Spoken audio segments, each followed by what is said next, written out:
breaking news today. Please subscribe and then check notification box to get all breaking news alerts.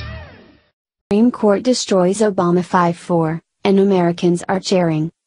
Obama-era programs continue to meet their demise. That's no loss since most of what his administration initiated was worthless to begin with.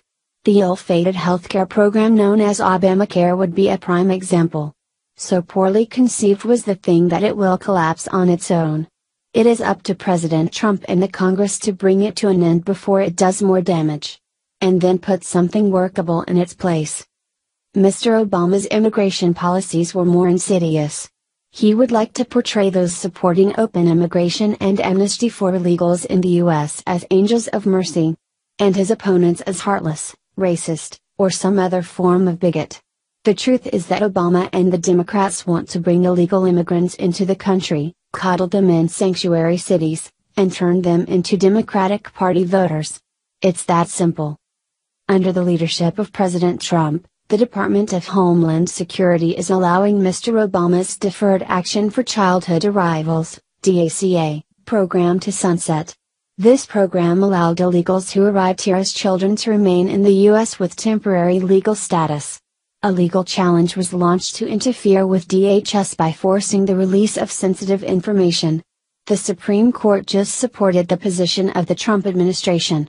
Thus, the sunsetting of DACA continues unimpeded. A temporary ruling in favor of one of Trump's immigration rules has stepped right over a program left by Barack Obama. Too late on Friday for anyone in the mainstream media to react, the Supreme Court voted in favor to allow the Trump administration to conceal records they have that deal with the cancellation of the DACA program. The DACA program, or the Deferred Action for Childhood Arrivals program, was an Obama-era rule that gave temporary legal status to any person who entered the country, sometimes with their parents, sometimes by themselves, who was still a minor at the time. It's important to note that not all of those here in the U.S. under DACA are honest people, eager to make a positive contribution to the country as alleged by the left. Some rather dangerous criminals have used the program as well. Gangs like MS-13 are notorious for having members that have abused the system. Whenever ICE makes a wide sweep to arrest members of a gang, even mainstream media outlets are forced to admit that several of the number were part of the DACA program. Of course, the Department of Justice and other members of the Trump administration are pleased with the ruling. A spokesperson for the Department of Justice gave more information on the temporary ruling.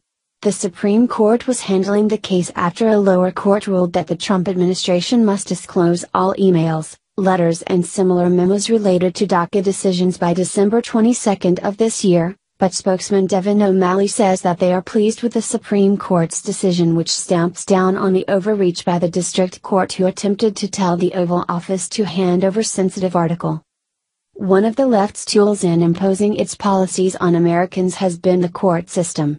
This has been going on for decades. If the left can control the White House, it can stack the federal courts with activist judges who are eager to create laws in the form of decisions. Get 5 liberals on the U.S. Supreme Court, and the plain meaning, or original intent of the Constitution becomes irrelevant. This is so much easier and quicker than trying to convince voters in 50 states that liberal beliefs and the programs they spawn are right for America. Control the Supreme Court with liberals and all sorts of laws can be discovered and imposed on the nation. What we have in this decision is a small reminder of just how important the election of President Trump was. And it explains why the left is doing anything possible to destroy his presidency. Those efforts are a measure of just how much he threatens liberal efforts. And that's more good news.